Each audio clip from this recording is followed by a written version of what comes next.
Olá, bem-vindos, bem-vindas a mais um episódio do Boss Voice, esse podcast de negócios voltado para pessoas que querem estruturar, crescer as suas empresas e adoro acompanhar aqui o bate-papo que eu tenho semanalmente com empresários que fizeram suas empresas crescer, executivos que se tornaram sócios de empresas e você pode aproveitar aí muitos insights para aplicar no seu negócio. Hoje eu tenho um convidado super especial e o nosso papo de hoje é papo cabeça. A gente vai falar sobre uma transição de uma empresa familiar para uma empresa investida, o que tem acontecido cada vez mais no mundo dos negócios e tem muita gente que ainda não sabe como fazer isso e está muito interessada em ter essa possibilidade, no futuro atrair um fundo de investimentos e fazer sua empresa crescer de uma forma mais exponencial e mais rápida. Então, a conversa de hoje é sobre isso e tem muito aprendizado para você. Eu estou aqui com o Décio Pessim, ele é presidente da rede de escolas de idiomas CNA. E obrigada pela presença, muito bom receber você aqui pra gente conversar hoje no Boss Voice. E foi difícil, a gente ficou tentando vários meses, né, marcar para vir aqui para conversar. Obrigado você pelo convite, é um prazer estar aqui contigo. Prazer é meu. Eu conheci o Décio numa formação de conselheiros de empresas que a gente realizou juntos e depois, a partir dali, a gente manteve contato no grupo de alunos e aí eu fiquei tentando trazê-lo aqui, mas a agenda não batia, então que bom, aproveita que ele está aqui com a gente hoje. Décio, conta para mim primeiro um pouco da história da CNA e depois da sua história e quando a sua história se cruzou com a rede de idiomas que trouxe você para dentro e a sua transição e sua trajetória até se tornar presidente. Legal, Carol, obrigado. A CNA é uma empresa que iniciou no início da década de 70 com o nosso fundador, o Sr. Luiz Gama, e ele iniciou essa empresa em Porto Alegre. E ele mesmo diz isso, então eu posso dizer. Ele fala que ele iniciou sem querer. Porque ele tinha uma empresa de representação de livros de uma coleção de inglês, chamada Inglês Dinâmico. E ele tinha vários vendedores porta a porta. E esses vendedores vendiam, você não, mas na minha época se vendia... Barça, porta a porta na casa das pessoas, enciclopédia, e ele saía vendendo com essa equipe. Até que um belo dia ele viu que um dos vendedores estava vendendo muito mais do que os outros. E ele resolveu chamar o vendedor e falou, mas vem cá, me explica, por que você está vendendo tanto mais que os outros? Assim, né? Me explica que a gente vai... Legal se todo mundo vender 3 vezes mais como você está vendendo. Ele falou, então, Luiz, é que, sabe, ele ficou sem jeito, ele falou, tá bom, vou contar. É que eu tô prometendo aulas de reforço para quem comprar a coleção. A coleção de livros de inglês. Ele falou, mas como aula de reforço? Você é professor? Ele falou, não. Ele falou, também não. Então, ele falou que naquele momento foi um momento de decisão, né? Que é o que eu chamo de momento Y. É direita ou esquerda. E ele falou, eu devolvia o dinheiro para as pessoas que tinham comprado com a alegação do serviço em cima do produto, ou eu fazia daquela promessa uma verdade e fazia acontecer, e acabou montando uma escola de idiomas a partir daquele momento, de 73 até 1990, mais ou menos. Ele veio com as escolas próprias e a partir do início da década de 90 ele começa a franquear. A primeira franquia também no Rio Grande do Sul. 20 anos depois. 20 anos depois, mais ou menos 20 anos depois. Hoje a empresa vai comemorar 49 anos esse ano e a gente comemora com mais de 700 escolas em operação por todo o Brasil. Que história bonita, hein? Muito legal. Incrível. E assim, o cara já era empreendedor, vendedor. Ele estava vestindo camisa de vendedor, mas já era empreendedor. O poder de uma oferta, o cara foi lá, colocou um bônus que era atrativo, conseguiu através desse bônus se tornar o principal vendedor e através do bônus que ele ofereceu, que ele não podia entregar, ele transformou isso num negócio, numa oportunidade. Mas eu acho que tem a ver com aquilo que a gente... eu falo muito isso, né? Eu acho que dificilmente hoje você vai ter algo que o consumidor não vá... Você não adicione produto ao serviço ou serviço ao produto. É isso aí. No fundo, tudo vão ser ofertas que satisfaçam o que o consumidor precisa.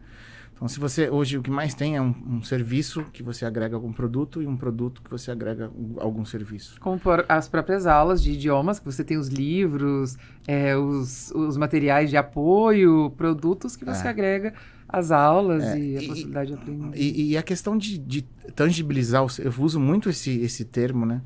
como tangibilizar um serviço? Porque o serviço você não toca.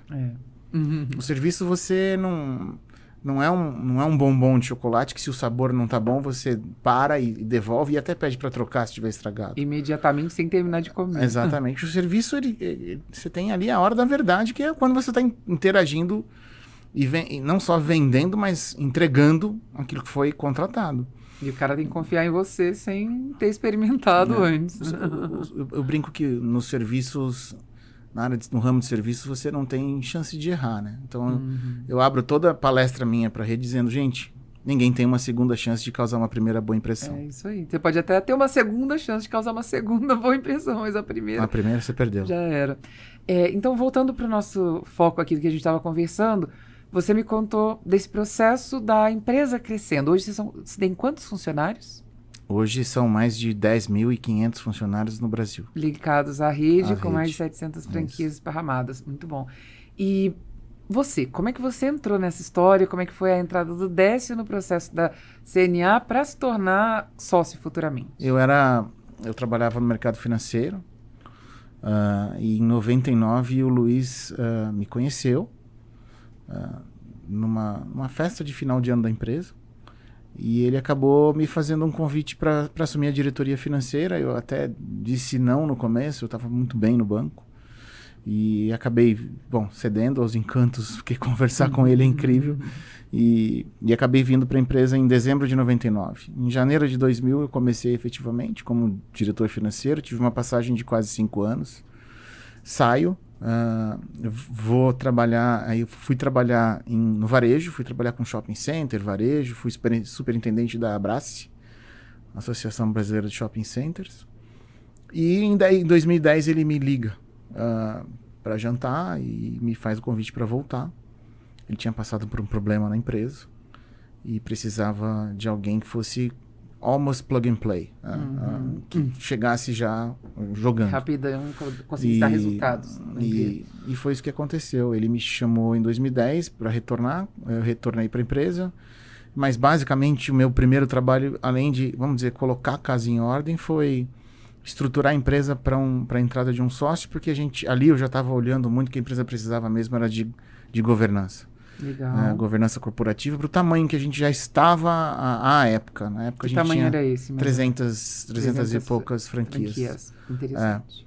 Então, de lá para cá a gente dobrou de tamanho, mesmo com isso tudo que vem acontecendo no mundo, no Brasil. É um negócio que continua crescendo e esse ano a expectativa é muito boa para 2022, porque a gente realmente apanhou muito, não só nós, né, todo o setor de educação, vamos falar quase todos os setores nesses 2 anos de pandemia.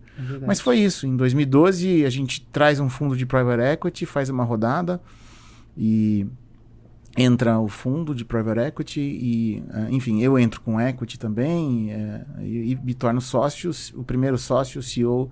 E aí a empresa oficialmente deixa de ser uma empresa familiar, de um fundador, e passa o bastão para ser uma empresa profissional, com conselho, com governança, com tudo aquilo que a gente aprendeu lá no IBGC.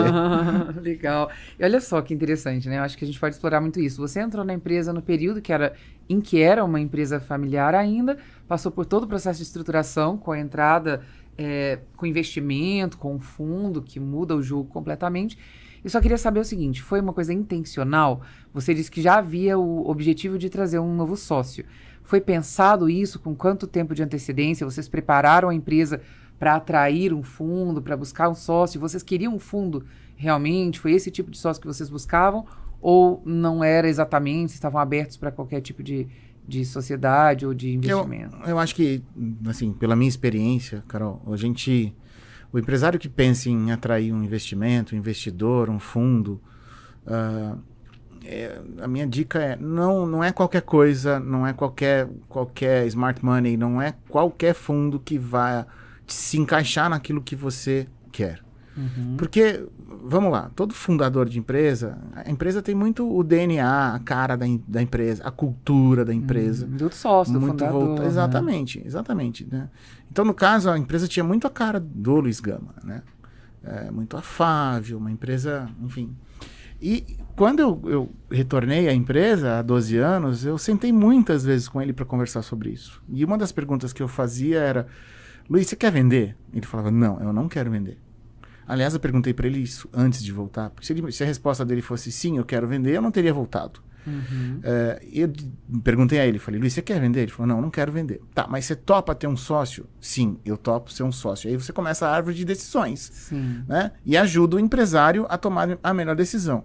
Então, a nossa decisão foi escolher primeiro o perfil do parceiro, que foi alguém que fizesse um aporte primário e secundário, certo. e que, através desse aporte primário, trouxesse condições para, alavancar os negócios da empresa, 2, trazer governança corporativa, que a empresa de um porte como esse já precisa ter essa estruturação, Perfeito. e 3, segurança, para que o mercado possa olhar para aquela empresa. E eu sempre falei isso. Falei, olha, o mercado tem que olhar um franqueador como um investimento. E é um investimento. Você tem que confiar naquela marca. Você está colocando ali, muitas vezes, R$500.000, R$1 milhão numa franquia. Tem que ser uma empresa sólida que vai quebrar amanhã. Exatamente. Eu acho que o importante é exatamente isso, o planejamento. Porque é como se você fosse construir uma casa. Você vai construir uma casa, você tem que investir tempo na estruturação, na planta, porque depois que a casa está pronta, não adianta sair quebrando de volta. Adianta, mas são dois trabalhos. Trabalho e investimento. Dois investimentos, né?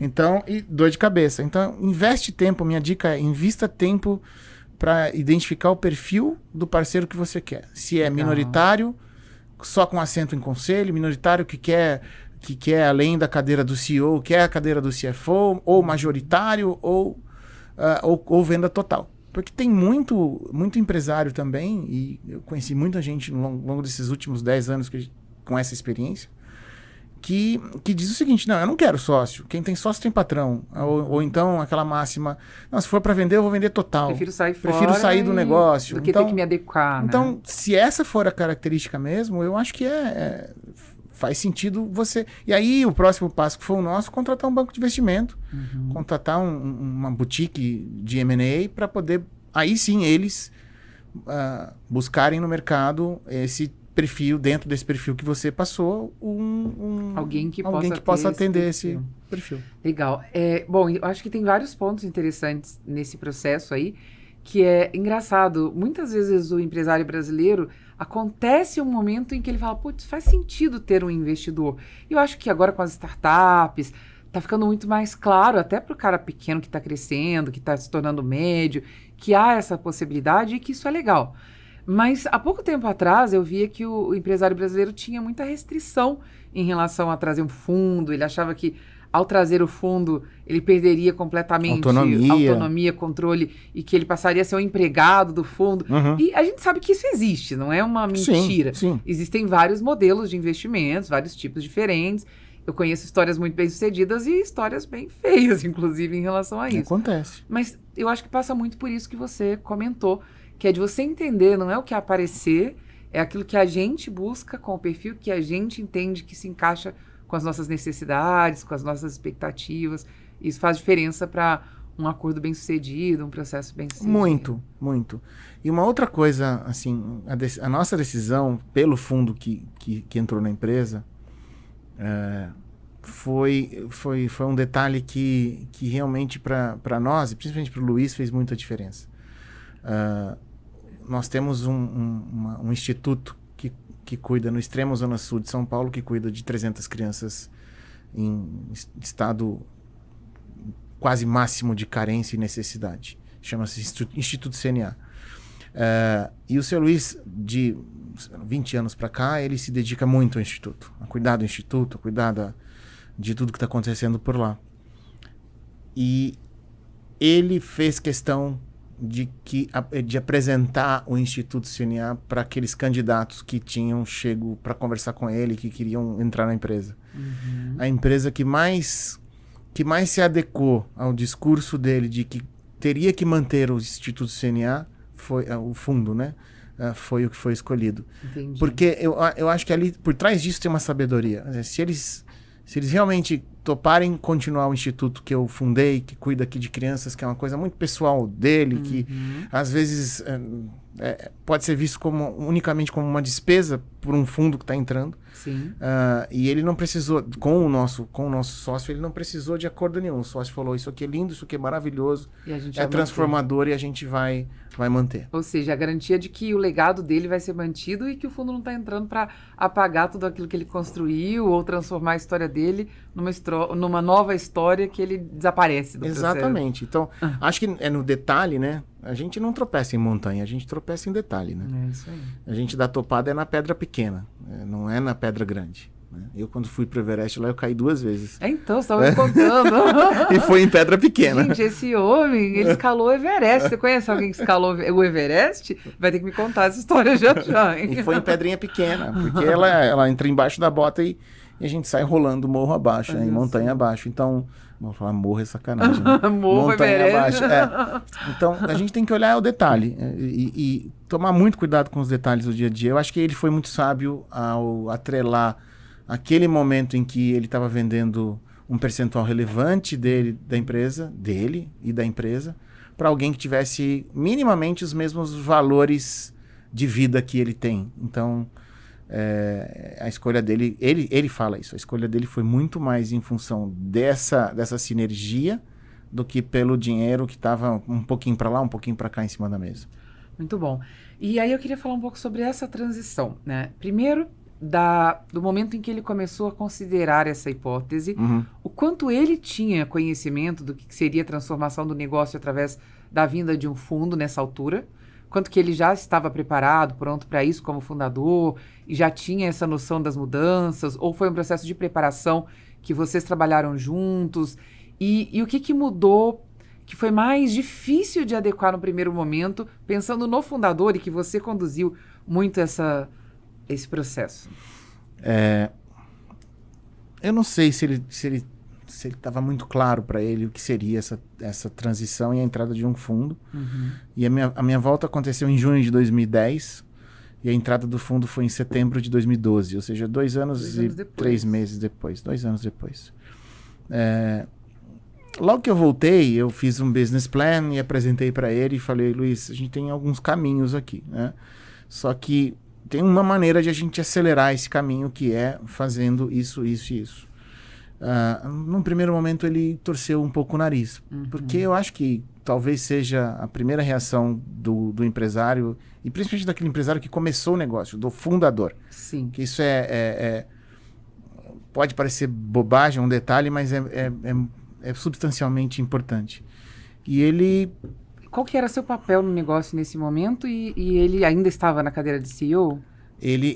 Não, você já voltou como CEO. Eu já voltei como CEO. Tá, ele já tinha saído Ele já tinha saído da cadeira de CEO, ele mesmo diz, ele estava na cadeira de dono. Certo. Mas eu assumi ali em 2010 a empresa e toquei a empresa até essa mudança com a entrada do fundo. E também vem desde lá também. A questão aqui foi que eu apresentei cenários para ele. Falei, Luiz, aqui você tem alguns cenários de velocidade de retomada de crescimento. Seus concorrentes cresceram nos últimos 5 anos X, a gente cresceu Y, é importante agora a gente acelerar. E ele, enfim, fui conversando com ele. Eu acho que foi um processo de uns 3 a 4 meses de quase que conversas diárias de como seria. Ele perguntava muito como seria. E aí eu comecei a trazer algumas boutiques de M&A, alguns bancos de investimento para conversar com ele. Para ele conhecer melhor, para ele conhecer melhor, para ele entender e para tirar a insegurança dele. Entendi. Então, a partir do momento que destravou essa questão da insegurança, porque ele não queria sair da cadeira. Ele não queria sair da cadeira não de mandar, não é por isso. Ele não queria sair do CNA. Não queria ceder o direito de escolha, decisão. De decisão final. Muito, de né? decisão final, exatamente. Entendi. Então, a gente teve oferta de fundo para comprar ou total ou majoritário. Uma parte. E isso nunca passou pela cabeça dele. Ele queria realmente um sócio que o ajudasse naqueles 3 pontos que eu citei, né? Segurança, governança, imagem. Bom, aí ele se convenceu, criaram os critérios, começaram a buscar alguns potenciais investidores. Esse fundo foi o que melhor se adequou. E aí o que houveram de mudanças no primeiro momento que foram bem difíceis para a empresa? Porque não é só para o fundador, né? É para toda a cadeia, quando muda esse modelo, é uma nova gestão, novas regras de negócio. Foi uma mudança abrupta? Foi uma mudança gradual? Como foi isso? E o que foi mais difícil? É ótima essa pergunta. Ela é ótima. 2 pontos chamam muito a atenção quando a gente fala de mudanças e impactos da entrada de um fundo na empresa.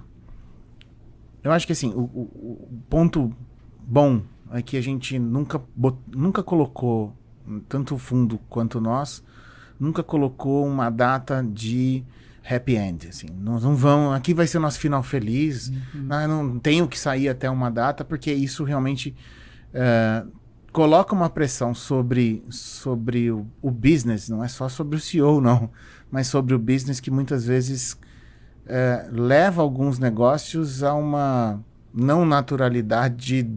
É uma transição forçada, de resultados, exatamente. Obrigatória. Eu acho ali assim, o que foi mais difícil, sendo muito sincero? Acho que o primeiro momento foi você expor para a rede de franquias, para os seus franqueados, porque franqueado ele não é cliente, franqueado não é fornecedor, franqueado não é parceiro, franqueado não é sócio, franqueado é franqueado.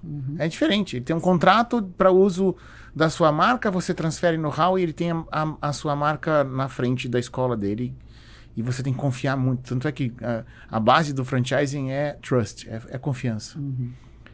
Lógico que não pode ser a confiança cega, tem que ser uma confiança técnica. Mas esse era um ponto muito importante para a gente.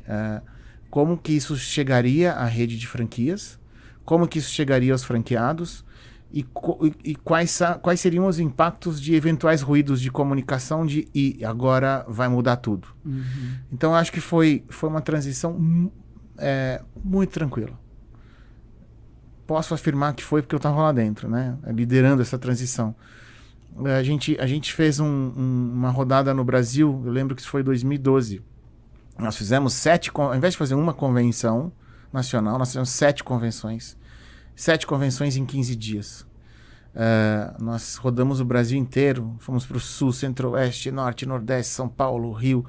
Rodamos o Brasil inteiro apresentando o fundo para todos os franqueados na região deles. Certo. E fizemos algumas colocações que realmente deixaram os franqueados um pouco mais tranquilos. Era um momento de inquietação, não vou negar. Eles ficaram bastante tensos com a ideia. Porque assim, e agora? O que vai mudar? Agora, o Luiz vai sair? O Décio vai sair? Tá entrando um cara... sabe como é que rola? Tá entrando um gringo? E agora? Como é que vai ser? Então, essa hora é a hora da liderança realmente conduzir. E aquele aspecto que eu falei para você da confiança na rede de franquia é fundamental. O principal medo deles era se o Luiz e o Décio, ou o Décio e o Luiz sairiam do processo. E a gente garantiu que isso não aconteceria. E a sua permanência, ela foi costurada antes ou durante o processo? Você se tornou sócio? Durante o processo. Durante o processo, que foi uma garantia, inclusive, da sua permanência. Na verdade, o fundo, o Patrick me perguntou assim, Patrick é o presidente do fundo, né? Ele me perguntou assim, antes de fechar negócio, você acredita no negócio? Eu falei, claro que acredito. Ele falou assim, você colocaria dinheiro seu no negócio? Eu falei, colocaria. Ele falou assim, então tá. Então, aí a gente fez um plano de retention plan, mas eu realmente investi na empresa. Entendi. E ali, a partir daquele momento, ele percebeu, agora se o CEO acredita e está colocando investimento dele pessoal na empresa, ele é a pessoa certa. Ele é a pessoa certa para me dizer se eu devo ou não colocar. Eu acho que foi assim que funcionou na cabeça dele. Entendi. Então, esse foi muito do meu discurso para a rede também. Gente, eu me tornei sócio, eu acredito muito, nós vamos crescer, nós vamos para lá, é para lá que a gente vai. E logo em seguida, já em 2013, a gente começou a trazer muita inovação. E eu acho que aí foi muito legal, porque aí a gente trouxe muito diferencial. A gente trouxe uma parceria exclusiva com a Disney. Nós trouxemos uma parceria exclusiva também com Cambridge, que ela era exclusividade de uma outra marca que a gente acabou trazendo para uma rede como a nossa, que deu muita amplitude a Cambridge, né, os certificados de Cambridge no Brasil. A gente certifica quase 15 mil alunos por ano em através de Cambridge. Então, a nossa prova final, nossa certificação final passou a ter um um stamp internacional importante. E isso foi fruto das portas que se abriram através da entrada do fundo, que deu para vocês acesso internacional, ou não? Foi fruto mesmo de vocês poderem investir mais e ter a possibilidade de serem mais agressivos nesses investimentos, em parcerias específicas? O que você acha que foi fundamental? Eu acho que esse plano eu já tinha apresentado para o fundo antes da entrada. Do acordo. Antes da entrada. Eu já tinha apresentado qual era o meu plano para investimento em tecnologia, investimento em... Onde você ia pôr o dinheiro. Onde que eu ia pôr o dinheiro. Em expansão, B2B, franquia, exatamente. Então a gente tinha alguns pilares já muito definidos e que a gente aprovou em conjunto, fundo, conosco, né? Ok. E a rede, isso eu apresentei para a rede naquela rodada pelo Brasil, e no ano seguinte a gente entregou. Então acho que isso foi muito importante, porque quando a gente entregou o que realmente tinha sido prometido no ano anterior, a rede comprou a ideia de que as coisas continuariam bem. Porque uma coisa você não pode ter solavanco numa transição dessa, Carol. Porque se você tem um solavanco, você perde parte da rede. Sim. Você diminui a atratividade rápida. A rede de franquias, ela tem uma paixão muito grande pela marca. Mas ela tem uma orientação muito forte. Até hoje, eu tenho franqueados de 30 anos. Até hoje, tem franqueados que falam para mim, então, aquele contrato que eu assinei com o Luiz, tá... terça-feira eu estava num encontro com franqueados no sul do país. E um desses franqueados comemora esse ano 30 anos, o de Curitiba. Comemora 30 anos na marca. O Luiz fala que a gente não consegue enganar tanto tempo, tanta gente, né? Então, se os de 30 anos estão com a gente até hoje, significa é porque alguma coisa deve ter de bom, né? E ele falou para mim assim, teve uma hora que ele falou assim para mim, Décio, o CNA de hoje é completamente diferente do CNA de quando eu assinei o contrato em 92. Ou seja, 30 anos. E eu disse a ele, que bom que não é o mesmo. Que bom que a gente saiu do lugar, saiu de várias zonas de conforto durante esses 30 anos. Sim. Sair de zona de conforto é algo que incomoda, mas... Sempre tem resistência no primeiro momento. Se o teu cliente, o teu consumidor vive em transformação, em mutação e está mudando... Imagina paralisar em 1992, né? Não tem como, né? Já era a empresa. E isso era uma dor para ele ou era uma coisa boa? Era uma sensação boa? Eu acho que foi uma sensação assim, porque... eu estou rodando agora o Brasil, estou exatamente por isso a questão da agenda. Eu estou rodando o Brasil apresentando o plano para 2023, que eu quero entregar em outubro desse ano na Convenção Nacional.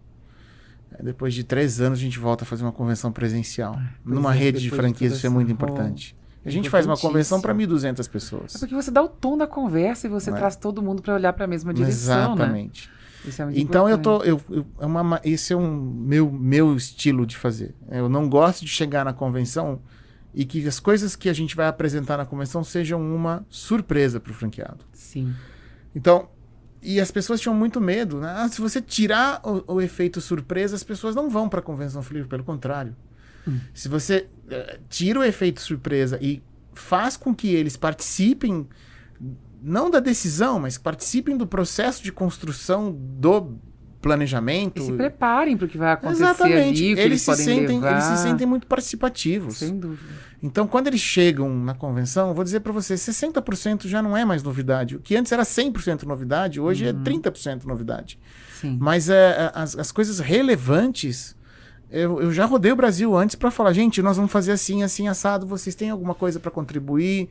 E comecei exatamente semana passada pelo Paraná. Agora eu vou para o Brasil inteiro rodando aí nos 2 meses que vem. Isso é fundamental para qualquer empresa. Quando se torna muito grande, você tem um trabalho maior a fazer isso. Mas quando você é pequeno, às vezes o empresário tem tanto problema para resolver que ele perde essa mão de estar próximo dos colaboradores, próximo dos seus parceiros comerciais, dos seus clientes.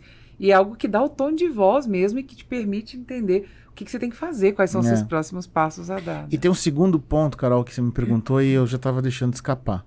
Que assim, quais são os impactos, né? Então, o primeiro, minha preocupação era com a rede. Que foi muito bem. Você soube trazer o timing certo, com o discurso certo. E antes de criar um burburinho de pavor, você conseguiu resgatar junto com o fundo e com o fundador. eu acho que não houve nenhum resgate, porque não foi. Não chegou a Sabe? perder. Não chegou aí. Tá.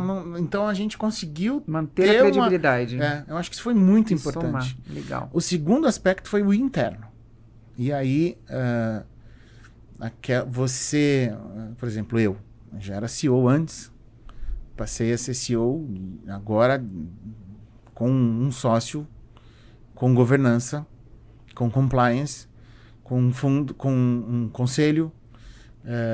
E aí a minha vida mudou, assim, no dia a dia. Porque quando você não tem o sócio, você fala, sabe, a decisão, ela é... Você pode ter um ritmo diferente, tem né? um ritmo diferente e responsabilidades diferentes também. Né? Sim. Quando você se torna estatutário, não é mais CLT, agora você é estatutário e você é sócio, a cabeça também muda. Então, eu prego muito, falo muito para as pessoas. Você tem que ter alma de dono. Né? Um executivo precisa ter alma de dono. Mas o dono não olha nem sempre pro lado humano das coisas. O fundo vai olhar só para número. Então, você tem, de um lado, um cara extremamente high-touch e do outro lado, um sócio high-tech. Perfeito. E aqui no meio, um CEO que tem os valores do sócio high-touch, mas que agora precisa entregar o high-tech, que são os números, que é o bottom line. E acaba ficando ali no meio. Então, esse começo, eu acho que o começo, assim, sei lá, uns 6 meses, talvez um ano, assim, ainda houveram algumas derrapadas de minha parte, de parte da empresa, mas não derrapada de coisas erradas, mas de modo de pensar, sabe? Entendi. Mas depois... Até se adequar, normal, né? Em qualquer Exatamente, relação faz exatamente. parte. E também eu acho que uma coisa a destacar aí, na sua entrada, acho que tem 2 pontos importantes. Na sua entrada, primeiro como CEO, para depois como sócio. Uma das coisas importantes na sua entrada é o sócio saber o timing certo de sair da cadeira dele. Muita gente me fala, vou contratar um CEO para minha empresa. E eu falo, sua empresa não tem porte para ter um CEO nesse momento. Exatamente. Porque se você contratar um CEO nesse momento para o seu negócio, que você não está pronta, a sua empresa não está pronta, você vai trazer um cara decadente no mercado, não um cara ascendente. Você vai pegar um cara que veio de uma empresa incrível, que tem uma carreira que estava em ascensão, e ele vai fazer uma curva para entrar no seu negócio que não está pronto e nem você, que é decadente, ou seja, você não vai pegar um cara que vai te agregar às vezes muito como você poderia. Segundo, o seu negócio não sustenta um CEO com a contribuição que ele pode trazer, porque você não está preparado para receber a contribuição dele, para permitir que ele tome decisões, e até preparado mentalmente ou até tecnicamente para tomar as decisões e assumir os riscos necessários para uma gestão um pouco mais profissional. Então, eu acho que tem muito essa história do timing certo de você trazer o CEO para o seu negócio e saber a hora de você sair da sua cadeira, né? Perfeito. O Luiz, no caso dele, ele estava já com mais de 60 anos, já com mais de 30 anos de empresa, a empresa num momento ascendente. Exato. E ele foi, eu acho que ele foi, além de muito inteligente, muito humilde de reconhecer. Acho que ele falou isso para mim, as minhas virtudes fizeram eu conseguir trazer a empresa até aqui. Agora eu preciso de alguém que leve para mais alto. Perfeito, é isso aí.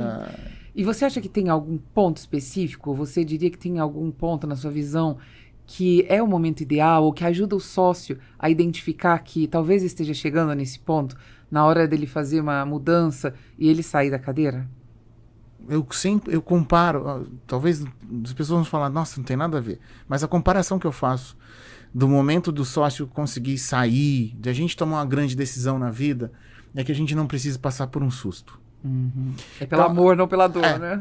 Porque, Carol, a gente muitas vezes a gente fala assim, eu preciso de mais qualidade de vida, eu preciso ter mais tempo para praticar um esporte, fazer uma academia, me alimentar direito. Mas eu não tenho tempo, porque eu trabalho 70, 80, 100 horas por semana, sei lá, uma loucura a vida de executivo. Aí vem um negocinho chamado infarto na tua vida, ou alguma coisa que acontece com você, e que te coloca num lugarzinho muito especial, que diz assim, vai pro cantinho pensar, vai atrás da porta pensar. Sabe quando a gente fala pra criança, vai pro cantinho pensar? A vida faz isso com a gente. Então, a vida faz isso também com a empresa. Aconteceu comigo, tá? Eu tinha 40 e... faz 2 anos e meio. Faz 2 anos e meio, 3 anos. Eu tive um princípio de AVC. Eu tava trabalhando. Comecei a passar mal, começou a ficar tudo escuro. Pedi pra minha secretária, falei, não tô legal, não sei o que eu tô sentindo, mas eu não tô legal. Liga pro Dr. Tuma, liga pro meu médico, ela ligou pro Sírio, fui pro Sírio, entrei no Sírio achando que eu ia tomar um sorinho e 3 horas depois estava para casa, porque eu precisava fechar uma reunião naquele dia. Fiquei 6 dias internado. E aí, naquele dia, eu fui pro cantinho pensar. Trazendo para tua pergunta, eu acho que o empresário não precisa esperar passar por um susto para pensar em ter um sócio. Para pensar em ter alguém... Nem sempre que seja um sócio, que seja um gerente geral, que seja uma consultoria num primeiro momento para abrir a cabeça desse sócio, que seja... Mas ele precisa de ajuda e ele precisa parar para pensar. Então, eu falo para esse empresário, não entre no piloto automático da vida empresarial. Porque os grandes acidentes aéreos acontecem quando o piloto dá aquela... Quando tem algum problema e ele não está ali para resolver o primeiro problema. Ali, porque depois que ele causa 2, 3, 5, 10 problemas na aeronave, já não tem mais como reverter. Então, o cantinho do pensamento é importante, né, para todo mundo, mas nesse caso para o empresário, para que ele avalie em cima do histórico e pensando daqui para frente, se o mercado dele está mudando, o que está mudando, se ele consegue acompanhar, o quanto a tecnologia está impactando ou não, porque a tecnologia está impactando a vida de todo mundo, e para onde vai o negócio dele. E se as competências técnicas e emocionais de um fundador e de um empresário estão preparadas para esse futuro que vai ser diferente. Pois é, isso é muito bom. Porque aí vem o segundo ponto que eu ia destacar, que é quanto eu estou competente para esse momento do meu negócio e o quanto alguém poderia agregar isso para mim. E esse alguém não é qualquer um. É quem tem essas competências de fato e que tem essa visão e que podem ajudar a minha empresa para ir para o próximo patamar, desde que eu saiba para onde eu estou indo, ou pelo menos tenha uma visão de para onde eu estou indo. A trazer um salvador da pátria, um cara que vai assumir a sua empresa porque você não está dando conta e que você não tem muita noção também para onde você quer levar, ou pelo menos uma ideia, também pode fazer com que você tome alguma decisão precipitada. Então, mas concorda comigo que essa reflexão vem quando você ainda está com saúde mental para pensar? Sim. Porque se você esperar dar um problema para pensar em trazer alguém, a sua cabeça não estará equilibrada. É verdade. A mente do empresário não vai estar equilibrada para tomar a melhor decisão. Vai tomar decisão abrupta ali na bacia das almas. Então o isso que dá tem que ser pensado. É isso tem que ser muito planejado. Planejado. Começa a pensar. Eu falo para os meus franqueados, como que você se enxerga daqui a 5 e 10 anos? Mas e o ensino de idiomas desse vai mudar muito? Vai mudar. Claro que vai. Olha esse negócio, né, para você, e você nesse negócio. E aí que eu falo, você nesse... onde que você quer estar daqui 10 anos? Daqui 10 anos eu quero estar morando em Lisboa. Opa, então vamos começar a fazer essa transição, mas tá cedo. Falei, não tá. Não, é bem cedo não que tá. a gente... Exatamente, começa a planejar, vamos dar os passos, porque se você chegar daqui 6 meses e falar, vou para Portugal, vou para Lisboa. Aconteceu isso, por isso que eu conto essa história. Vou para Lisboa e preciso vender a escola. Se ela é uma escola de alta liquidez, o preço sobe. Se é uma escola de baixa liquidez, é difícil vender. Então é preciso planejamento e o empresário brasileiro, desde o microempresário, precisa olhar para o futuro em termos de não amanhã. Eu sei que para o pequeno empresário, para o microempresário, a gente olha muito pro curto prazo porque tem que pagar a conta. Paga a conta e tem problema demais para resolver para continuar vivo, né? Mas é preciso que você arrume um tempinho do cantinho para pensar no futuro. É isso aí, concordo plenamente. Muito bom. Então, fazendo essa parte aí, que eu acho que são pontos importantes para quem está assistindo a gente, vamos voltar aí para a linha do tempo. Tá. Então, vocês vieram e uma das coisas que vocês queriam no processo de estruturação, dessa profissionalização da empresa, era começar a trabalhar governança, porque é necessário numa situação como essa. Por onde vocês começaram? Como é que foi esse processo de implantação, do processo de governança? Quais foram os pilares que vocês iniciaram aí no negócio para iniciar esse processo? A primeira coisa que a gente fez, antes até da rodada dos roadshows para apresentar a empresa para os fundos, antes, foi 1 ano e meio antes de começar. Então, por isso que eu falei, em 2010 eu voltei, 6 meses conversando com ele. No final de 2010, a gente começou a estruturar a empresa para ter um 2011 já diferente daquela empresa que era, vamos chamar, familiar. E, gente, quando eu falo empresa familiar, não é com demérito. Zero demérito. Sim. Tem muita empresa familiar incrível, fantástica, né? Aqui. Sim. Mas a gente, dependendo pro passo que você quer dar, você precisa trazer um pouco mais de sofisticação. Legal. E aí, foi exatamente isso que a gente trouxe em 2011 e em 2012, época que a gente plantou para receber um fundo. Perfeito. Então foi antes, Foi não foi antes. depois. Não. Que é uma das coisas que a Você tem gente que fala muitas vezes preparar a na empresa não é embalar para presente, gente.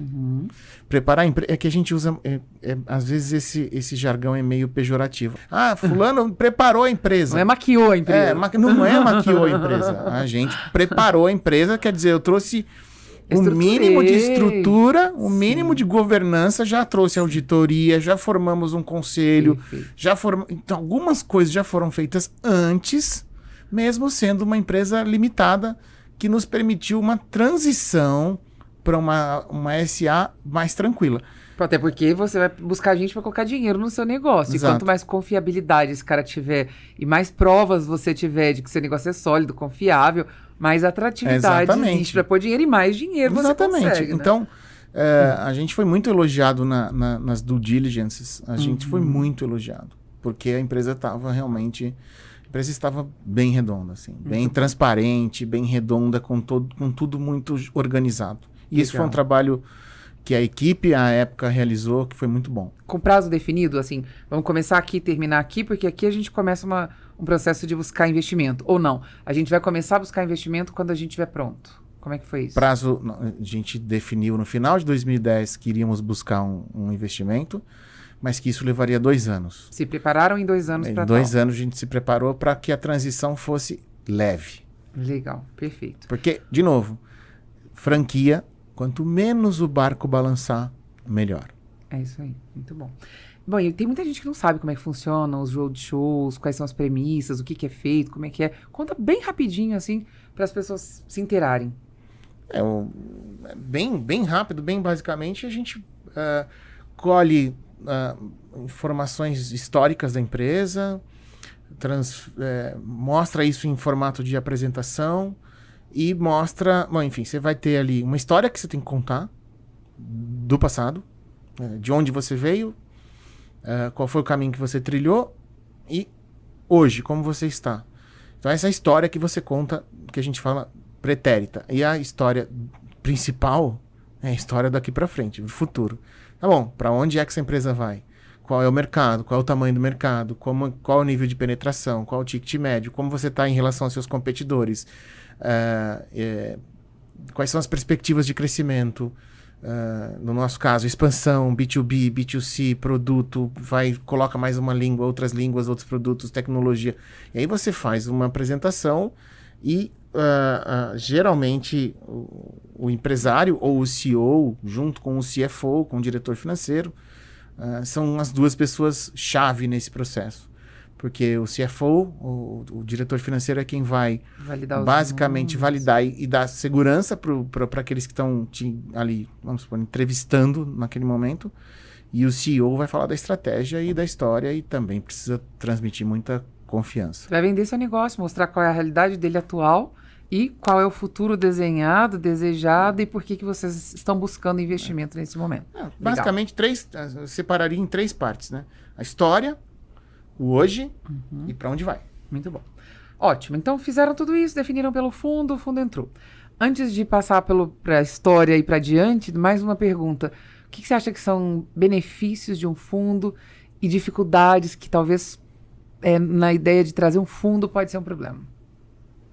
Eu acho que o benefício é isso que a gente realmente tinha imaginado. Você poder dar uma tranquilidade. Mas vocês podiam buscar outro tipo de dinheiro, certo? Vocês podiam buscar outro tipo. Eu tô falando poderia buscar outra dívida. Poderia assumir outros caminhos. Poderia. Mas a gente realmente decidiu e entendeu que aquilo seria o melhor. Né? Para aquele momento da empresa, ao invés de tomar dívida, a gente falava tanto de com esse dinheiro vamos fazer aquisição, a gente acabou não fazendo. Não fez nenhuma aquisição. Estudamos, a gente acabou não fazendo nenhuma aquisição. Tinha muita oportunidade dentro de casa para explorar. Tinha muito, a gente dobrou o tamanho da rede nesse período. Sim. Vamos para mais de 700 franquias ao final desse ano. E mais do que isso, o importante era melhorar o same-store sales das franquias que já existiam. Porque isso sim vai trazer confiança na relação franqueador-franqueado. E é uma construção. É uma construção. Nós fomos eleitos o franqueador do ano pela Associação Brasileira de Franchise em 2020. O último franqueador do ano fomos nós. 21 não teve pela pandemia. E agora nós vamos saber quem ganhou 22. Mas ao longo de 30 anos de história, ser eleito o franqueador do ano com 3 mil franqueadores atuando no Brasil, pra gente foi, enfim, um reconhecimento muito importante. Muito bom. Joia. E aí, você respondeu a minha pergunta, mas você não chegou a entrar nos detalhes. Você acha que tem algum ponto, assim, de benefício principal de pensar na ideia de ser um fundo e não outro tipo de investimento? Não endividamento e tal? Pode ser um? Eu acho que o benefício principal é você ter um parceiro que te traga aqueles pontos, né, de imagem, de governança. Legal. Porque se experiência também. Porque você pode adquirir dívida e trazer o mesmo dinheiro, mas sem o mesmo fundo, sem a imagem de que você tem agora alguém junto com você e sem implantação da governança que você precisa para poder crescer. Legal. Porque crescer por crescer, você fez um investimento na empresa ou tomou dívida, você vai crescer.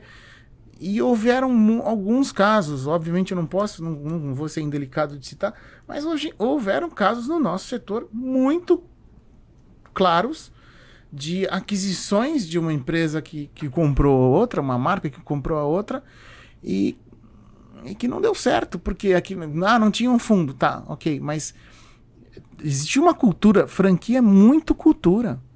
Você quando... Uma das coisas mais importantes que eu avalio para fazer uma aquisição é choque cultural. Perfeito. Além do choque de praças, é o choque cultural. Essa rede que eu estou olhando é uma rede com uma cultura muito diferente? Então vai dar problema. Sim. Então a gente vai comprar uma coisa e acaba virando outra coisa. Aí você acaba tendo um trabalho enorme de formar um negócio, que às vezes seria mais fácil começar um negócio do zero do que adquirir. A menos que você tenha, por exemplo, uma carteira de clientes muito interessante. Mas Carol, existem outras formas de crescer que não seja só por aquisição. Claro. Nós crescemos de um ano para o outro, nesse interim, já com o fundo, 113 franquias em um ano. Pois é, muito bom. E nós bolamos um negócio chamado Feirão de Franquias. Então a gente já identificou dentro da própria rede quais eram os franqueados que podiam ter uma segunda, terceira, quarta, quinta escola. E a gente foi num banco, conseguiu um funding. A gente fez essa parte de distribuir em cotas para que esses franqueados pudessem abrir as escolas. Muito bom. Então, eu acho que foi a criatividade que trouxe pra gente também muito desse resultado, né? Legal. E se você for analisar a marca de idiomas das grandes no Brasil, a gente realmente tem tido muita felicidade nos resultados dos últimos anos. Muito. Isso é muito legal. Excelente. E, bom, então agora vamos voltar lá para a linha do tempo onde a gente parou. O fundo entrou e vocês começaram o processo de expansão. Vocês começaram a executar o plano, ou depois que eles entraram, o plano começou a ser revisto e as prioridades foram mudando, vocês foram debater melhor e mais profundamente aquele plano, e por onde vocês começaram essa expansão e a partir da entrada do fundo? Eu sempre digo que plano tem que ser uma trilha e não um trilho. Sim. Porque quando você faz o seu plano um trilho, se o mundo muda, você descarrila igual um trem e tomba. É isso aí. Então, como eu adoro montanha, eu gosto de trilha, eu prefiro associar um plano a uma trilha. Porque se a ponte cai, você dá a volta e dá um jeito de ir para outro lado. Legal. Abre caminhos. E o Brasil não é muito para amadores, né? Não. Não é, né? Então, muito não, nem um pouquinho. Nos últimos 10 anos, muita coisa aconteceu, né? A gente passou por impeachment, a gente passou por 3 anos seguidos de PIB negativo. O meu negócio é um negócio extremamente correlato à economia, à distribuição de renda, à confiança do consumidor. Depois veio um negócio pequenininho chamado pandemia. Então a gente teve que mudar muito o plano nesses anos todos, né? Mudar o plano não significa que a gente deixou de pensar, em primeiro lugar, na rede de franqueados, na sustentação, na sustentabilidade do negócio. Os fundamentos se mantiveram, os caminhos mudaram. Os caminhos Legal. mudaram. Mudaram em velocidade, em intensidade, Eu tenho eu posso falar claramente aqui, abertamente. Quando eu lembro eu pedi uma reunião, tipo gabinete de urgência, assim, na minha sala, depois que a eleição presidencial confirmou a reeleição do segundo mandato da presidente Dilma. A gente enxergou um cenário ali que poderia ser perigoso e se confirmou. Naquele momento, naquela reunião, nós ficamos a noite inteira debatendo o que a gente ia fazer. Eu tenho um plano aqui, mas, enfim, tem um iceberg ali na frente. Eu preciso mudar o plano. Uhum. E a gente mudou o plano naquela noite. Foi quando a gente decidiu. Nós tínhamos 70% do nosso público jovem adulto e 30% do nosso público kids e teens, Certo. 17 menos.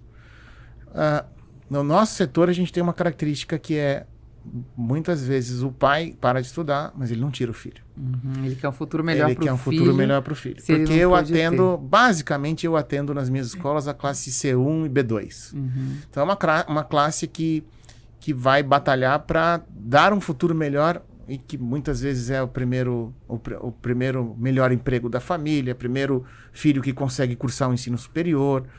Então, o inglês ele é visto como algo que seja, né, que vá capacitar para essas pessoas terem um futuro melhor. Sim.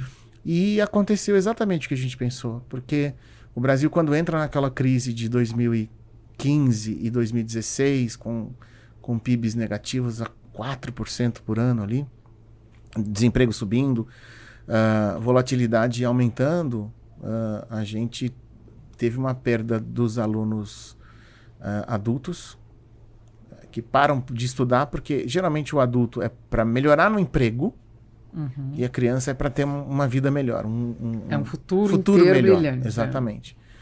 Mas a gente investiu muito no público em 2013 e 2014. Na retenção do público adulto? A gente investiu nas escolas, nos produtos e em tecnologia para o público infantil. Ah, tá.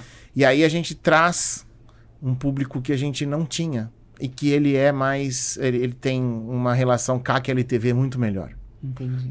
A criança, ela fica 5, 6 anos na ela escola. vai fazer até o final, até ela pegar o diploma dela. Exatamente. E realmente se torna bilíngue. E o adulto vai lá para pegar o mínimo que ele precisa para conseguir o tempo médio de um adulto na nossa escola é de 2 anos. Uhum. O tempo médio de uma criança é mais que o dobro. Entendi. Então, quando a gente percebeu que isso ia acontecer, a gente vira o objetivo da empresa...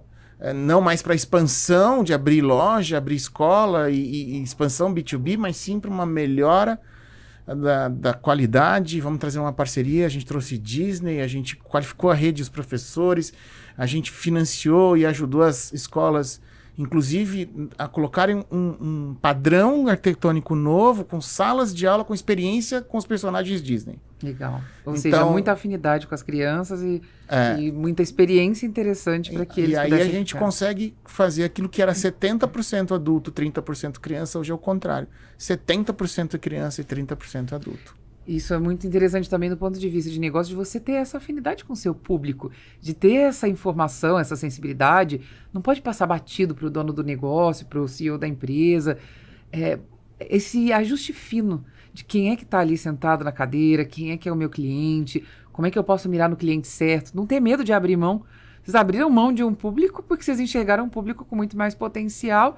Abriram mão, é um jeito de falar, obviamente, né? Vocês não jogaram fora, não mandaram embora ninguém, mas miraram no público que vocês viram que tinha. Eu acho que a gente investiu em comunicação, porque o CNA era visto há 10 anos, e é pouco tempo na história de uma empresa, é muito pouco tempo, mas há 10 anos era visto como uma escola para adultos. Uhum. O meu prime time era todos os horários noturnos e os sábados, lotados de adultos. E hoje o meu prime time é o horário da tarde, os horários infantis, os horários com os adolescentes e aos sábados lotado de crianças e adolescentes. Para você ter uma noção, a gente orientava os franqueados a não abrir turmas de crianças e adolescentes aos sábados. Uhum. Porque porque aos sábados é uma carga dupla. A aula de 1h15 vira uma aula, duas aulas de 1h15 da semana viram uma aula de 2h30 no sábado. Entendi. Mas não tem jeito, a demanda é muito grande e a gente acaba tendo que abrir turmas aos sábados para crianças e adolescentes. Eu quero falar um pouco mais dessa parte de comunicação, inclusive com essas mudanças digitais e tudo que vocês têm feito, que também propiciou essa expansão de vocês. Eu quero trazer aqui para nossa conversa a Amanda, uma convidada especial que participa legal. com a gente, para agregar aqui na nossa conversa. Amanda, bem-vinda. Amanda é especialista em eventos, organiza grandes eventos, trabalha bastante com essa parte de bastidores de marketing, comunicação, digital. Então, acho que ela vai somar aqui na conversa com a gente. E Obrigada mais uma vez pelo convite, Carol, para contribuir aqui. bem-vinda. Bem-vinda, Amanda. Obrigada. Décio, me fala um pouco sobre essa parte de comunicação. Vocês tiveram uma grande expansão a partir desse momento em que entra o fundo e o plano de vocês começa a ser ajustado, vocês começam a ficar cada vez mais agressivos nesse processo de crescimento, fazem até uma mudança de posicionamento, como você acabou de contar pra gente. E a partir do momento que vocês tiveram essa percepção da necessidade de uma mudança de posicionamento, trouxeram algumas ideias, experiências, investir em qualidade e da parte de marketing, para comunicar para o mercado e dizer para o mercado, olha, a gente está mudando e a gente tem novos atrativos. Vocês fizeram isso de uma forma clara, planejada, ou vocês fizeram isso muito mais no produto, fazendo com que o produto ficasse mais atrativo para um público específico? É excelente isso. Esse é um ponto que a gente trabalhou muito, sabe? A estratégia dessa mudança, a nossa agência Talent, ela participou muito dessa organização e desse desenho, porque como eu te disse, a nossa marca ela era muito ligada a um público jovem adulto, até nos anos 80, 90 e 2000, até 2013. E aí a gente, quando fecha uma parceria com a Disney, a gente fala, a gente precisa comunicar não só a mudança, não foi uma mudança de para onde eu vou atirar, né? Uhum. Mas era necessário que se fizesse aquilo para que a gente passasse aqueles 2-3 anos de forma um pouquinho mais estruturada, ou menos desestruturada, mas foi importantíssimo. E comunicar que o CNA tinha inglês para criança e para adolescente foi uma novidade na marca. Era uma novidade. A comunicação mudou muito, né? Aquela época era você criar um spot de rádio, um comercial de 30, colocar jogar na Globo, jogar por aí, colocar na Globo. E tá pronto o seu plano de mídia. Agora é muito, muito, muito diferente. Mas a gente realmente pensou muito nessa mudança de como comunicar esse novo posicionamento. Esse novo posicionamento. Que agora a gente tá tendo que retomar. A gente ficou tão forte no público infanto-juvenil que agora a gente fala, bom, vamos retomar. A gente nunca deixou de lado o público, nunca. Dos meus 400 mil alunos, 33% são adultos. Eu estou falando de bastante gente. Significativo. Bastante gente. Sim. Então, mas a minha vontade agora, a minha orientação é que a gente, com o lançamento do novo curso, a gente acabou de lançar um curso lindíssimo, maravilhoso, híbrido, o primeiro curso efetivamente híbrido do mercado de idiomas, né, no CNA, em que é para o aluno, chama CNA Pro, é para o aluno adulto que quer estudar o inglês, mas não tem tempo para ir 2 vezes por semana na escola. Então ele vai 1 vez por semana na escola, mas também quer ter a flexibilidade de estudar no online.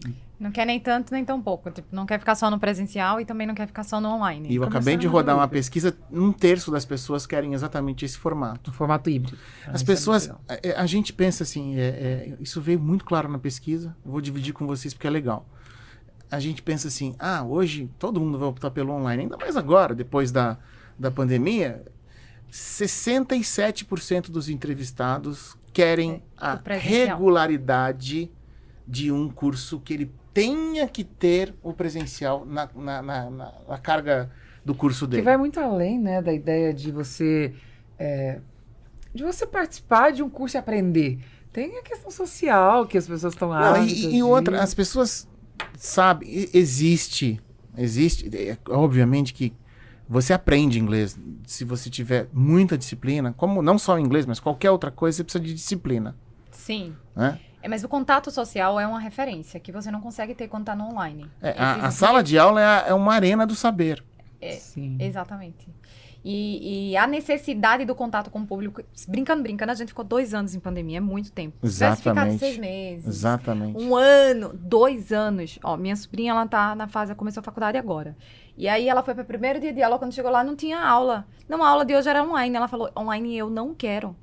Ela ligou pra todo, foi um desespero, assim, ela, madrinha, eu não vou ficar online, eu não quero, mas eu falei, por quê? E ela explicou, eu quero ter contato, e pra ela, principalmente, tá saindo de um universo de educação totalmente diferente, né, que é terceiro ano, que não é mais, enfim, ensino médio pra uma universidade é totalmente diferente. Mas tá tão E aí, quando ansiosa a gente pelo vai- relacionamento. E a necessidade de você ter referências de um professor, quando a área dela que é para a área da saúde, ainda mais. Ela falou, eu quero ir pro laboratório, eu quero ter contato, eu não quero ficar fazendo. Se eu for fazer online, eu prefiro não fazer. E assim, foi um posicionamento bem, ela é nova, ela tem 17 anos, já entrou na faculdade, então para ela é muito nova. São as referências. A gente vai para a área da língua, é a mesma coisa. Eu preciso me relacionar. Por que eu, adulto, tô procurando um curso de inglês? Só para um curso de inglês, muitas vezes é o que eu tô procurando porque eu tô fazendo um pós. A pós não é só pelo conteúdo, é também, né? Mas o relacionamento, coisas o aí na network, compra, né? os interesses são parecidos. Mas sabe o que faz você efetivamente ficar num curso, independente se ele seja online ou presencial? Ganho de conhecimento. Se você não tem ganho de conhecimento, você começa a perceber que aquilo que sai do seu bolso não está valendo o tempo que você está investindo ou não investindo, porque precisa de disciplina. E não é só para aprender, ele saber que aprendeu e ter consciência. Mas a troca do você estar junto tem muito ganho Muito, de conhecimento. muito. Tanto que eu acho que vocês devem deparar. Já aconteceu comigo. Você entra numa sala, a pessoa não tá no mesmo nível. Eu tô falando, inclusive, curso de inglês. Eu fui fazer, não tá no mesmo nível. Eu falava, eu quero trocar. Eu quero me igualar. Porque se vocês fazem uma teste de pesquisa equivalência. ali. Isso. E você sabe onde eu trabalho, o que eu faço, o outro também, iguala, não vai, não... E é importante também, a gente vê muita importância nisso, de não misturar muito faixas etárias dentro de uma mesma sala de aula. Porque o adulto, ele tem uma trava, ele tem uma dificuldade, principalmente o adulto do básico, né? Tô falando assim, muita gente entra, são mais de 100 mil pessoas que estão no básico, no curso básico de inglês da minha marca, nesse momento. Mais 100 mil. Essas pessoas, o adulto, ele tem uma dificuldade maior de se expor do que um adolescente. E as conversas são Então, diferentes. Exato, também. os assuntos são diferentes. Os temas são diferentes. E é por isso que a importância de esse curso que a gente está lançando é exclusivo para adultos. Eu tive uma experiência assim, eu era criança, mas eu era metida besta. E aí eu fui fazer uma escola de inglês, e aí eu cheguei em casa muito desmotivada. Falei, mãe, eu não vou ficar 1 ano aprendendo a falar Windows e Open the Door. Mas eu não vou mesmo.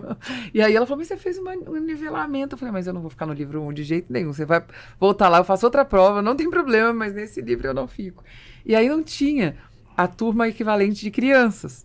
Então eles falaram, olha, só se ela for para a turma de adultos, para participar da turma de adultos e tal, no livro 2, mas assim, é totalmente diferente, porque é outro estilo de conversa.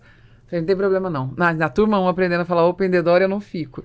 E me colocaram na turma de adultos. Pra mim, foi um motivador, porque eu já tava me achando. Eu falei, pô, agora eu sou a única criança, eu era a única criança da turma de adultos. Eu achei o máximo. Foi um motivador pra mim. Mas eu percebia, hoje, olhando pra trás, que eles ficavam limitados. De repente, tinha algum assunto que era adulto e que não podia se discutir na sala pela minha presença. Até, né? E eu lembro deles falarem de alguns assuntos adultos que pra mim era curioso, era interessante. Tá acontecendo com a minha sobrinha, como eu falei, ela tem 17, na turma não é todo mundo. Na verdade, ela disse que é a única nova, mas a experiência pra ela foi o que ela disse, eu podia continuar online, eu podia estar à distância, eu podia ir pra uma outra turma, que ela tem outras amigas que estão em outras faculdades, enfim. Sim. Mas ela também foi meio isso, aí, se quer se meter. Tem uns enjoados, assim, umas metidas. Mas vamos voltar pro foco da divulgação, da comunicação. Então, vocês desenharam com a agência, conversaram com a agência, começaram a pensar nessa transição. Não excluíram os adultos, incluíram na comunicação, mas criaram uma comunicação voltada para mostrar que a escola não é mais uma escola de adultos, é uma escola para todos os públicos. E aí a gente começou a focar a comunicação nos diferenciais que a marca oferece. Certo. A gente começa a focar não no público, mas sim nos diferenciais. Então, eu tenho uma parceria com Cambridge, eu tenho uma parceria com Disney, eu tenho materiais que já são ligados em tecnologia, e eu estou falando disso em 2013. A gente já lança todo um portal de tecnologia que o aluno faz dentro de sala de aula, o presencial. Por isso que para a gente a transição não foi tão difícil para o online durante a pandemia. Certo. Em 2013, a gente já lançou a plataforma digital para todos os alunos online, todos os alunos presenciais, que a gente chamava de CNA 360. A gente toca o aluno em qualquer momento da vida dele, dentro da sala e fora da sala de aula. Então, a gente começa a focar não em público e sim em diferencial. Não em produto, mas sim em diferencial. Legal, ampliou a comunicação mesmo, A gente tornou ela mais abrangente.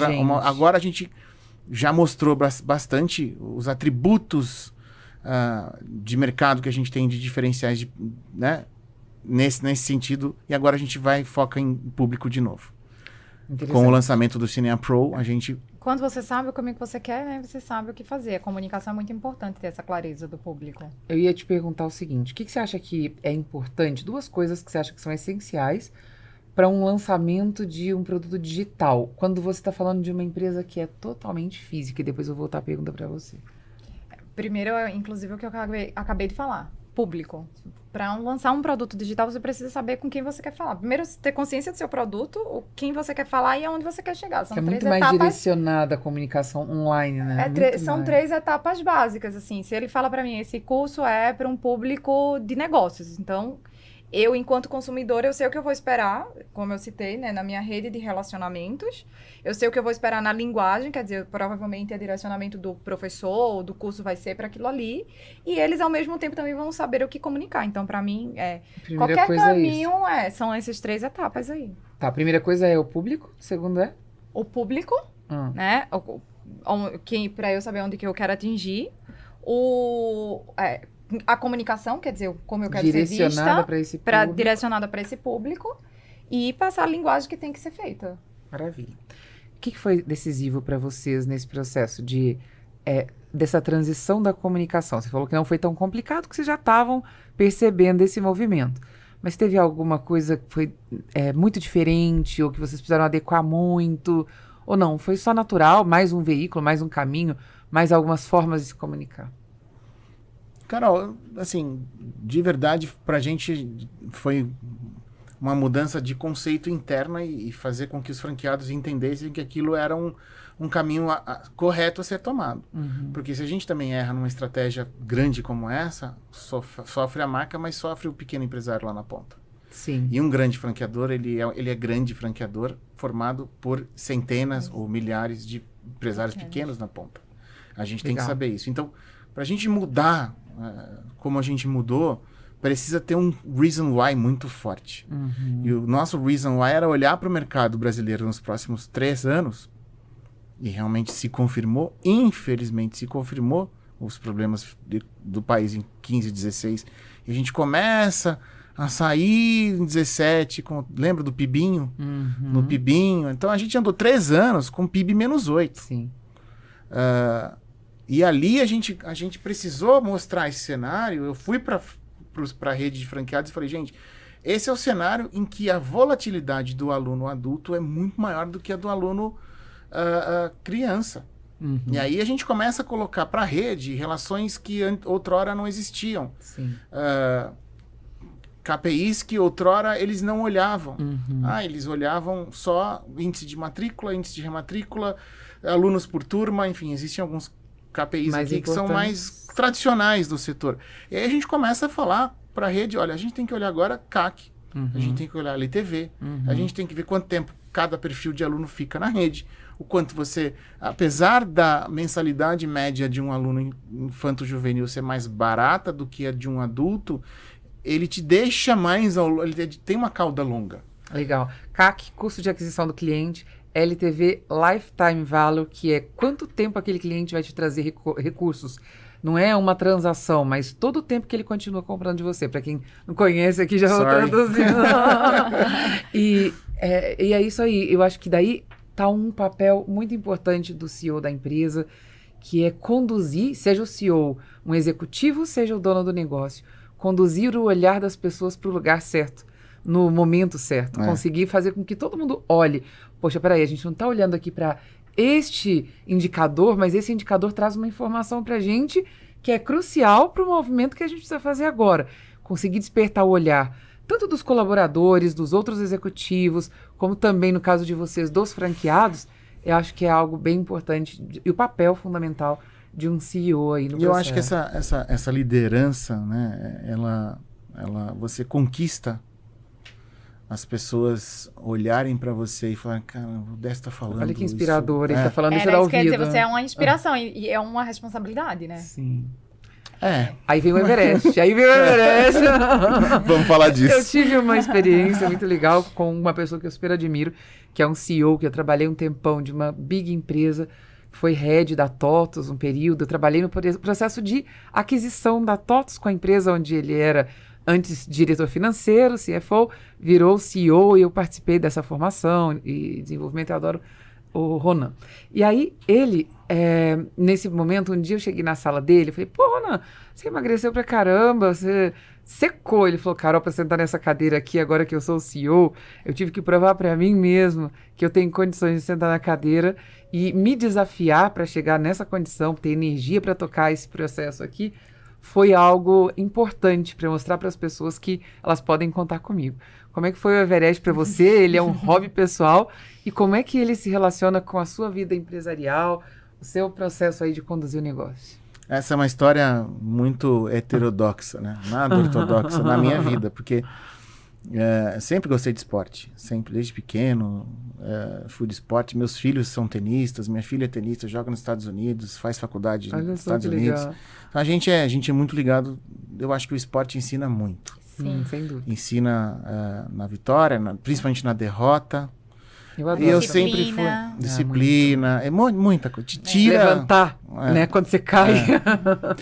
E eu sempre joguei tênis. Adoro tênis, sou amante do esporte, gosto de ir para Roland Garros, para o US Open, gosto de assistir os torneios, acompanho bem. Só que, há 2 anos, quando eu fiz meu aniversário de 49 anos, me caiu uma bigorna na cabeça, assim, de peso, de tomar uma pancada na cabeça, porque eu comecei a falar, cara, tu vai fazer 50, para mim foi um choque. Pra mim foi um choque. Aliás, eu preciso fazer terapia ainda sobre isso. Cara, você vai fazer 50, meu. 50. E eu não vi o tempo passar. A gente não viu. Eu olhei... de todo mundo. Eu olhei pra trás e eu me via com 30 anos. Aliás, eu ainda me vejo com 30 anos. Mas com vigor de uma pessoa de 30 anos, energia de um cara... Quem trabalha comigo fala, deve ser alucinado, sabe? Os caras falam assim pra mim... E aí, quando eu fiz 49, eu falei, o que eu realmente queria fazer da minha vida, uma experiência pra minha vida? Qual é o presente que eu quero me dar de 50 anos? Legal. Eu comecei a fazer essas perguntas pra mim. E aí, eu... Que desafio você passei, quer se dar. eu não tinha subido uma montanha. Olha que não legal. tinha subido uma montanha. 50, então você foi lá e aí, eu comecei a treinar nas montanhas aqui no Brasil. As maiores montanhas do Brasil têm 3.000 metros. Sim. Eu não fui até o cume do Everest, eu fui até o campo base do Everest, que tem 5.364. Certo, mas já um baita desafio. O maior aqui no Brasil tem 3.000, 2.900, 3.000. Aí você ia 5.000 e... Nós chegamos a fazer cume do Kalapatar, que é uma montanha mais alta que o campo base do Everest, é 5.700. Hoje em dia eu faço palestras sobre essa experiência e as pessoas muito me perguntam assim, mas por que você foi, que diabo você foi fazer lá? Por quê? Da onde caiu isso? Primeiro, essa vontade de fazer coisas... Primeiro, para quem gosta e entende, eu sou de aquário com ascendente escorpião. Isso explica muito. E a lua? Aqui agora já começou, termina o mapa. Eu já tô tentando montar aqui. Então, gente, eu sou inquieto para tudo. E aí, quando eu fiz o aniversário de 49, eu falei, o que eu quero me dar de presente? E eu resolvi me dar uma experiência única de conhecer o Himalaia. Eu tinha essa vontade de ir ao campo base do Everest. Da onde surgiu essa ideia, assim? Você já gostava de esporte, mas, tipo, agora esse é o meu presente, é isso que eu quero. Ah, Da já onde faz surgiu bastante isso? tempo que eu Você já acho. tinha desejo. Que eu acho assim, eu acho um marco, assim. Eu só fazendo um adendo, isso tem sido muito frequente na parte de CEOs de grandes empresas, presidentes, você já viu, né? Ah, eu vou pegar e vou fazer a corrida maratona XPTO Se desafiar, maior. eu acho que tem a ver com eu isso acho que eu que como ele falei. falou, foi um marco aí, você teve o seu Everest, Mas, por um acaso, assim, né? Só linkando rapidamente, o meu Everest, ele tem a ver com ter ligado a minha vida no automático. Foi um Mas a momento minha de vida parar pessoal. e repensar. Mas Eu me todos dediquei- entram nesse fluxo, se parar pra pensar. Você deve ter tido em algum momento, ou você pegar um outro caso tem em algum momento. Eu tive, se eu não me descuidar, eu entro. Vocês se lembram que eu falei que há 2 anos e pouco eu Você tive teve um um problema, princípio um princípio de, AVC. né? Que eu fui É. parar internado. Uhum. Ali eu comecei a pensar. Aí logo em seguida eu faço meu aniversário de 49. Aí eu falo, cara, Deixa eu pensar se, direito. se acontecesse alguma coisa comigo, o que eu deixaria pra trás que eu não fiz, que eu tenho vontade? Isso. Aí a primeira coisa que veio na minha cabeça é loucura, Dess, para, tá xarope, tá xarope. Que é o que todo mundo falou pra mim. Sim. Xarope, né? Tá bom. E aí eu comecei a treinar, me dediquei 11 meses. Volto pra academia, eu fazia só tênis. Olha Fui que fazer legal. academia, fui me preparar, fui reforçar a musculatura, com exercícios, contratei um Preparador. professor, um preparador físico pra isso, um personal, né? Sim, as pessoas precisam entender. Ok, você focou num desafio. Foquei. Para um desafio, a gente Nunca precisa subi ter uma tanta escada na minha preparação. vida como na época da preparação. Hoje, então, você sobe qualquer... eu quantos ia andares pra, forem eu necessários. ia pra academia, tem aquele... Eu nunca olhei aquele aparelho. A gente olha supino, né? Sim. Bíceps. E aí tem um aparelho que você fica subindo a escada. Ah, das Sky, eu amo ele. das É um escadas. Eu nunca amor tinha e olhado ódio ao pra mesmo aquilo. tempo. Só aquilo que eu ali. comecei a fazer aquilo e depois com mochila de 15 quilos nas costas pra subir aquilo. E Olha bota só. peso, e bota peso. E comecei a subir umas montanhas pelo Brasil. Até que chegou o grande dia e a gente foi pra lá. Nós fomos a terceira expedição a chegar no campo base depois da pandemia. Legal. E conheci um país incrível, que é o Nepal. Legal. Um povo muito amável. Uma E cultura... uma cultura, sabe, muito diferente da conheço. nossa. Isso te Pessoalmente. propiciou essa mudança que você queria? Primeiro, pessoal, assim, você Propiciou. encontrou isso de falar, putz, eu tô com Propiciou. 30 anos, não importa se eu tô com Propiciou. 50. Sabe por quê, Carol? Porque aquele negócio, quando a gente ligou no automático, pra voltar, você precisa tomar um choque. Eu não queria tomar um choque de susto de novo. Aham. Então eu fui me proporcionar uma coisa que é, cara, vai pra luz pra dar valor vai pra sombra pra dar valor à luz. Uhum. Sempre a única certeza que eu tinha é que em algum momento daquela subida eu ia me perguntar, o que eu tô fazendo aqui? Uhum. Eu tinha certeza que eu ia perguntar. E aconteceu. O que aconteceu no 10º dia? Eu Olha tava a só. 5.100 metros, Foram quantos dias? foram quase 30 dias. Olha que incrível. São 144 quilômetros muito para ir e 144 quilômetros para Haja voltar. preparo físico. São 288 quilômetros de que é diferente de fazer Santiago de Compostela, Sim. que tem 800 Ah, quilômetros. você vai parando, você senta na beiradinha, conversa com o pessoal. Tinha uma pessoa que fez Santiago de Compostela. O grupo começou com 11 e terminou com 9. Olha só. E não conseguiu terminar. Mas e aí? Aí, pra você, nesse 10º dia, você parou pra se perguntar. Eu realmente comecei a ver que os meus passos estavam muito, muito curtos. Muito difícil.